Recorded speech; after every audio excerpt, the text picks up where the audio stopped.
Mateus 28:18 é o texto que nós vamos meditar nessa tarde. Mateus, capítulo 28, versículo 18 a 20. Nós estamos em um mês na Família Viva, onde a gente tem trabalhado o tema missões. Mês de julho é o mês da conferência Fazer Discípulos, é o mês onde a gente reúne as nossas igrejas, os nossos pastores. E no começo de julho, como eu falei nos avisos aqui, tem a Festa das Nações. E eu queria falar um pouco sobre isso. Acabei de voltar de uma viagem missionária, estive junto com outro pastor ali da Família Viva na Venezuela e no Equador. E Deus trouxe algo ao meu coração, tenho compartilhado em alguns ambientes e quero compartilhar com você nessa tarde também. Mateus 28:18 a 20 diz assim: Jesus, aproximando-se, falou-lhes dizendo: Toda autoridade me foi dada no céu e na terra.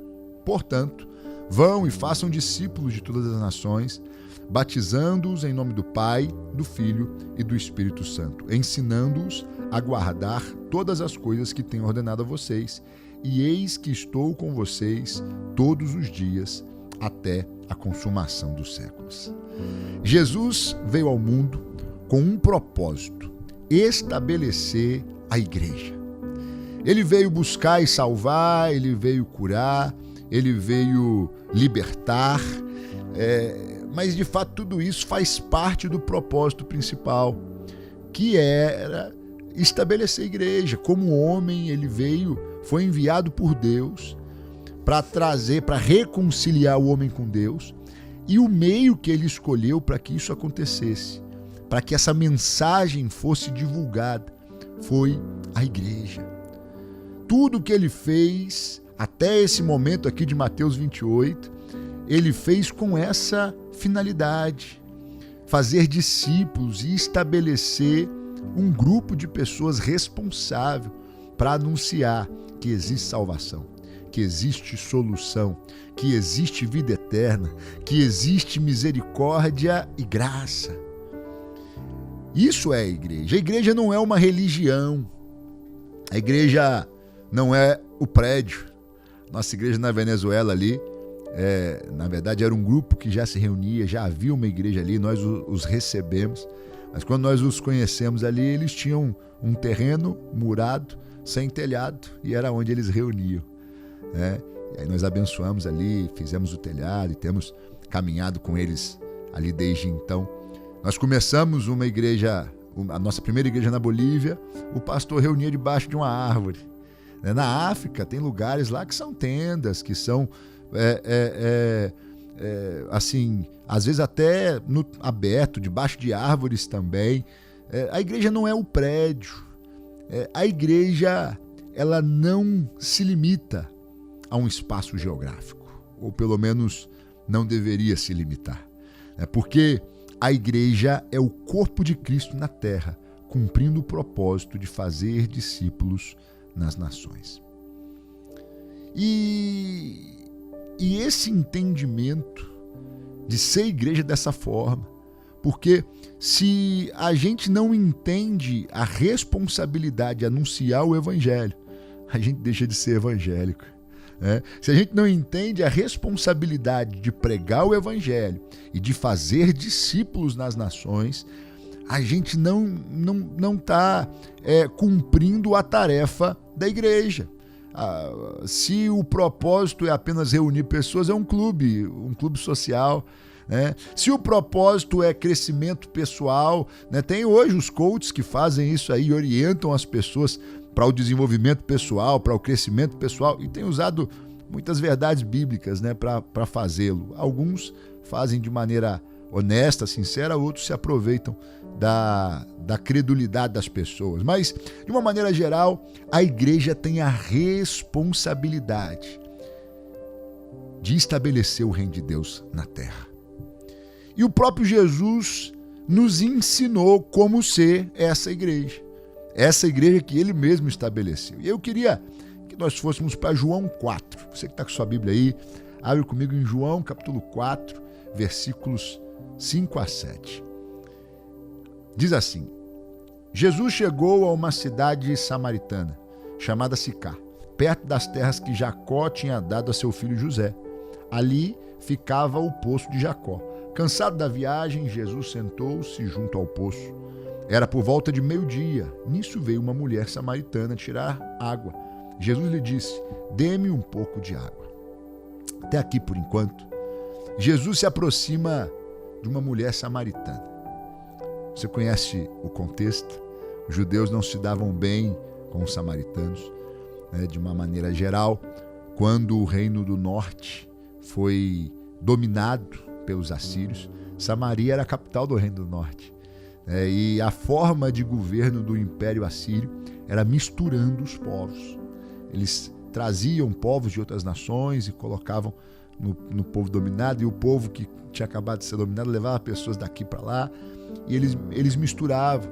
E aí isso enfraquecia a cultura, enfraquecia o nacionalismo das pessoas. Era uma forma de governo. E por isso os judeus não se davam bem com os samaritanos. O reino do sul ficou sendo Judá, né? E daí os judeus, o reino do norte passou a ser conhecido ali, a parte das pessoas, como samaritanos. Mas por isso os judeus não se davam bem com eles. Por quê? Porque eram judeus misturados, eram israelitas misturados, né? E aí Jesus se aproxima daquela mulher.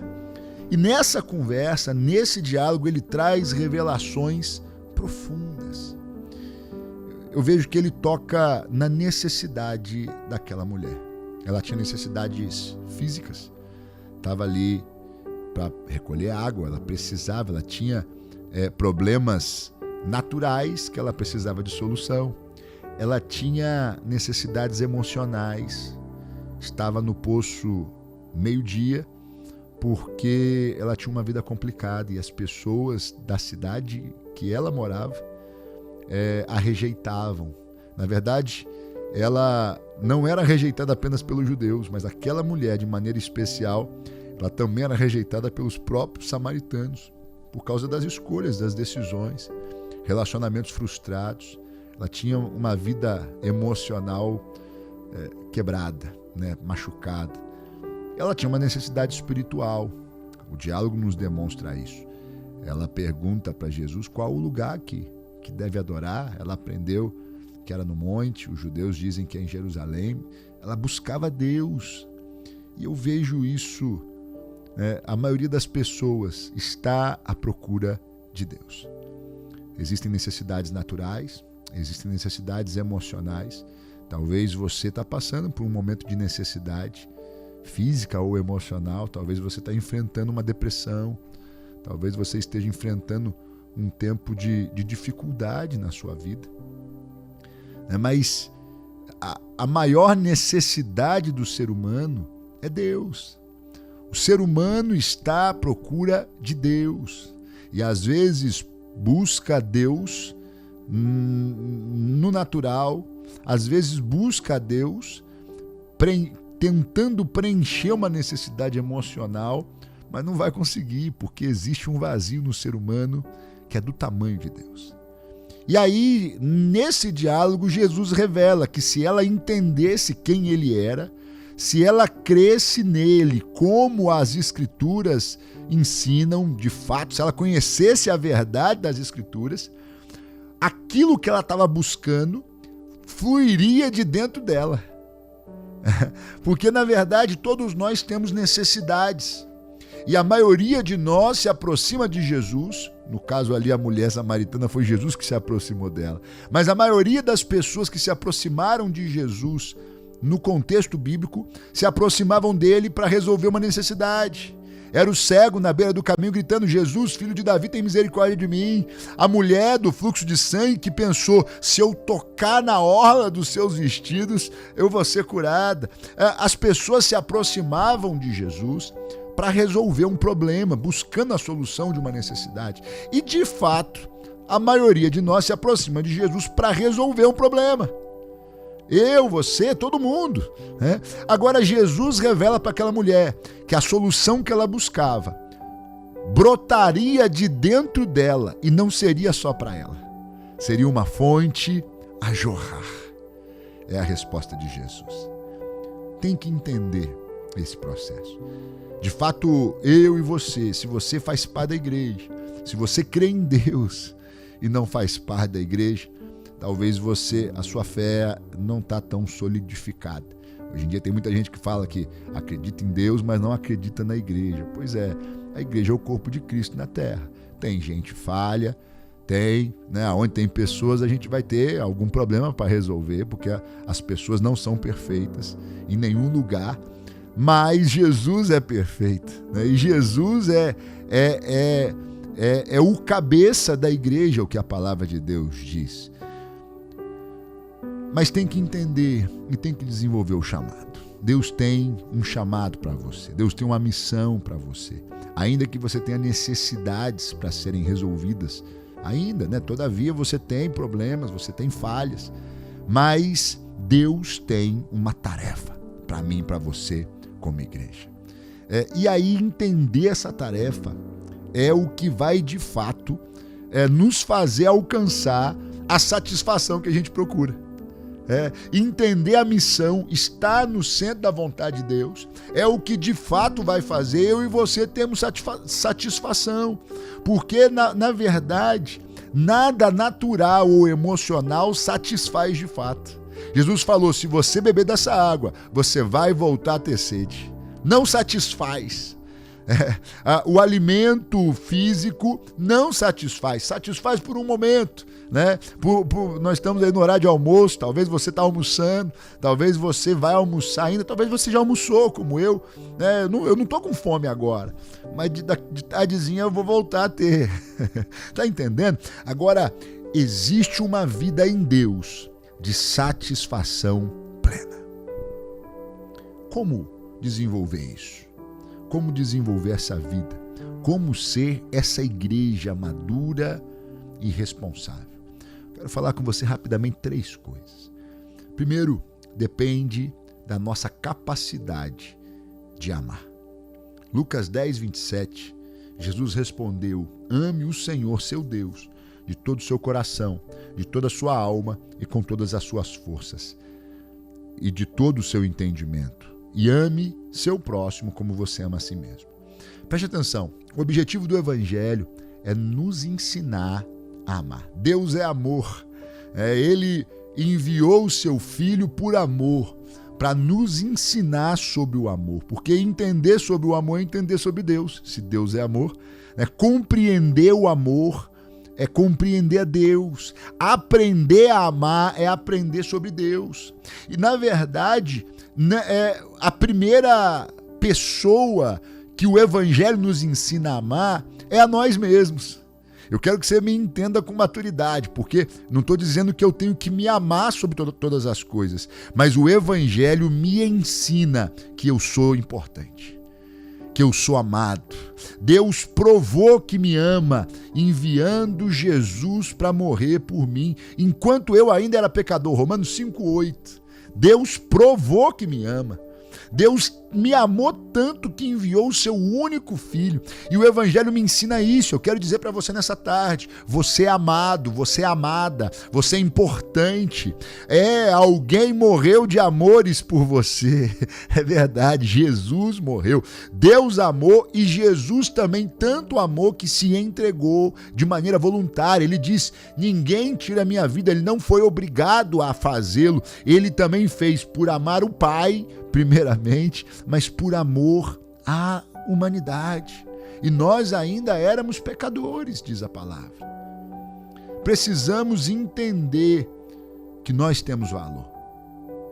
Você precisa entender isso. Talvez o seu pai não te fez se sentir amada.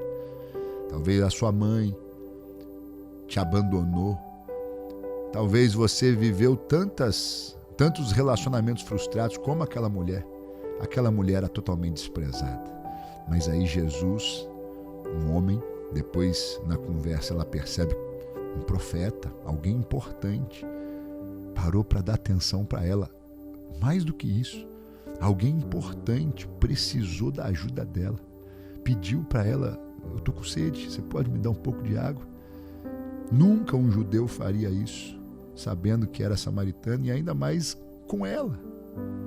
Preste atenção, você é útil. Deus planejou algo para você. Deus Ele decidiu precisar de você.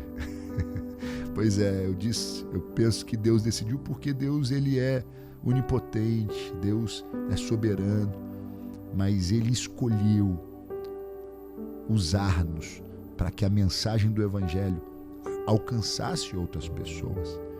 Deus te valorizou e te valoriza. Primeira coisa, entenda, você é importante. Aprenda a amar a si mesmo, a enxergar o valor que você tem, a desejar bem. Amar é desejar bem para si mesmo. A primeira coisa, o primeiro patamar no desenvolvimento de amor no Evangelho. O segundo é aprender a amar a Deus. E aí, na verdade, aprender a amar a Deus sobre todas as coisas, inclusive eu. Não é que eu tenho que me amar em primeiro, eu aprendo a me amar para que eu possa amar a Deus. Não tem como amar ninguém se eu não me amo. Uma pessoa que não tem amor próprio não consegue amar a Deus e não consegue amar ninguém. Por isso Deus sara a minha emoção para que eu possa me amar. Mas o próximo passo, o próximo nível é aprender a amar a Deus. Na verdade, Deus me amou primeiro e o amor dele me constrange a amá-lo, a correspondê-lo em amor. Amar a Deus sobre todas as coisas é valorizá-lo acima de todas as coisas. É querer agradá-lo acima de todas as coisas. Se eu amo alguém, eu quero agradar, né? Às vezes tem muitas coisas, pecados que nós cometemos, ou por sermos infantis, né? O herdeiro, enquanto é menor de idade, não é diferente de um escravo. Às vezes nós somos dominados por desejos, por pecados, por sermos infantis ainda. Ou, se nós já amadurecemos e continuamos pecando, é porque a gente ama mais a nós mesmos do que a Deus. Amar a Deus sobre todas as coisas me leva a decidir não pecar. Amar a Deus sobre todas as coisas me leva a organizar a minha vida de acordo com a palavra. Amar a Deus sobre todas as coisas me leva a buscar a vontade de Deus em detrimento da minha. Precisamos amar a Deus sobre todas as coisas. O terceiro nível de aprendizagem nessa capacidade de amar é amar ao próximo, né? Jesus disse, nós lemos aí Lucas 10, 27, amar a Deus sobre todas as coisas e amar o próximo como você ama a si mesmo. Agora, perguntaram para Jesus ali, quem é meu próximo? E aí Jesus conta a parábola do bom samaritano, outro samaritano aí na história, né?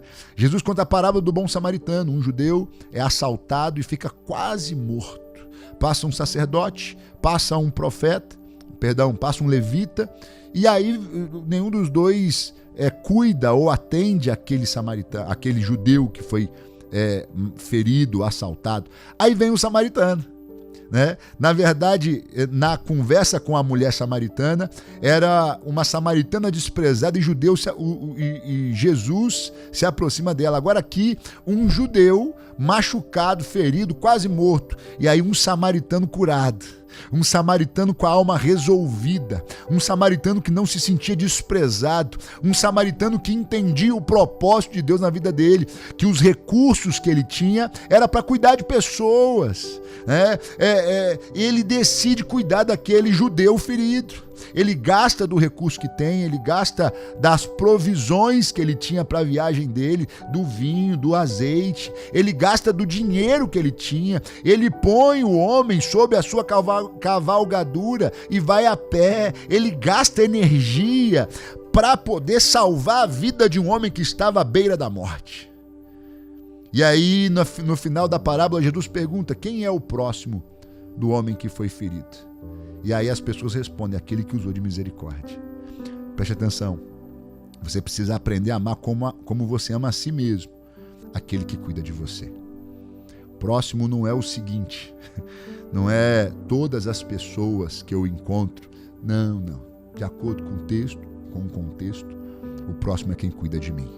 Eu tenho que aprender a amar quem gasta recurso comigo. Eu tenho que aprender a amar quem ora por mim. Eu tenho que aprender a amar quem pregou o evangelho para mim. Eu tenho que aprender a amar quem cuidou de mim na minha necessidade, quem gastou recurso comigo, quem gasta tempo comigo. Como tiveram pessoas na minha história, na minha trajetória, que cuidaram de mim, que tiveram paciência comigo, que me carregaram no colo muitas vezes, que me perdoaram, que limparam as minhas feridas. E você também teve pessoas assim. Aprenda a valorizar e a amar essas pessoas como você ama a si mesmo. Mas aí tem um nível ainda mais profundo. Não para por aí. Jesus vira para as pessoas que o estavam ouvindo e fala: vão e façam o mesmo. Ou seja, seja o próximo de alguém. Gaste do recurso que você tem para cuidar do necessitado. Quarto e mais profundo nível de amor é amar o perdido, amar o necessitado, amar quem não pode me dar nada em troca. E na verdade é uma crescente. Não tem como amar ninguém se eu não me amo. Não tem como eu amar quem cuida de mim se eu não amo a Deus. Como é que eu vou amar o irmão como é que eu vou amar Deus que eu não vejo se eu não amo o irmão que eu vejo? E principalmente Deus é o principal cuidador na minha história. Deus é o principal provedor. Se eu não aprender a amar Deus e honrá-lo, eu não vou conseguir amar o pastor que cuida de mim ou a pessoa que de alguma forma cuidou de mim. Agora, se eu não amo quem cuida de mim, como que eu vou amar quem não pode me dar nada em troca? É uma crescente. E na verdade esse é o propósito do evangelho: desenvolver em nós amor por nós mesmos, amor a Deus, amor a quem cuida, ao próximo, e amor ao perdido, ao necessitado. Aumente a sua capacidade de amar. Segunda coisa, nós precisamos aumentar a nossa capacidade de liderar. Liderar é conduzir pessoas do ponto A ao ponto B. E se eu as amo de fato, se eu já cheguei nesse nível de amar ao perdido, amar ao necessitado, eu preciso tirá-lo das trevas. E de fato, se você não está em Cristo, querido, você que está me ouvindo nessa tarde, você está em trevas. A Bíblia diz que todos pecaram e foram destituídos da glória de Deus. A Bíblia diz que o salário do pecado é a morte. Toda a humanidade está condenada ao inferno. Mas Jesus morreu para nos redimir dessa condenação. Jesus se entregou para nos dar acesso ao Pai. E só é filho de Deus aquele que está em Cristo. Aquele que está em Cristo tem acesso a Deus como Pai. E aí, você que já entendeu isso precisa influenciar pessoas nesse entendimento. Mas nesse desenvolvimento de liderança também tem uma crescente. Porque, na verdade, você precisa aprender a liderar você mesmo, primeiramente. Porque, da mesma forma que eu preciso aprender a me amar, eu preciso aprender a me liderar. A tomar as decisões certas. Porque, na verdade, desde o início, o ser humano se deixa envolver pela sua vontade. O ser humano se deixa dominar pelos seus desejos. Foi assim com Adão. Foi tentado e ele sucumbiu à tentação. O fruto era agradável aos olhos. O fruto chamava atenção. O fruto daria entendimento. A serpente oferece para eles ali serem iguais a Deus. Mas na verdade eles já eram semelhantes a Deus. Mas eles dão ouvidos à serpente em detrimento à direção que Deus havia dado. E aí eles perdem o paraíso. Aí Jesus vem como homem, é tentado em tudo, mas não peca. Jesus, no batismo, recebe o Espírito Santo. Deus fala: esse é meu filho amado em quem me comprazo. Ele é conduzido pelo Espírito ao deserto e vence o deserto, vence a tentação, vence o diabo, liderando a si mesmo, entendendo: eu sou filho de Deus, eu não preciso transformar pedras em pães. Não só de pão vive o homem, mas da palavra que sai da boca de Deus. Eu não preciso de glória desse mundo. Somente ao Senhor eu vou me prostrar e só a Ele eu vou adorar. Não adoro nem a mim mesmo, nem ao diabo, nem ao que quer que seja. Eu sei quem eu sou e eu vou tomar as decisões certas. Eu e você precisamos aprender a liderar a nós mesmos. E eu te pergunto: o que você precisa mudar? Em que áreas você precisa crescer? O que você precisa ajustar? Lembra aí da frase, nada quebrado, nada faltando, nada fora do lugar. Shalom, paz em todos os sentidos. Deus estabelece líderes para nos ensinar no que a gente precisa mudar. Mas aí também você precisa aprender a liderar pessoas, a instruí-las no caminho. Aumente a sua capacidade de amar, aumente a sua capacidade de liderar. E por último, precisamos aumentar nossa capacidade de enviar. Quanto mais pessoas pregando, mais pessoas serão alcançadas.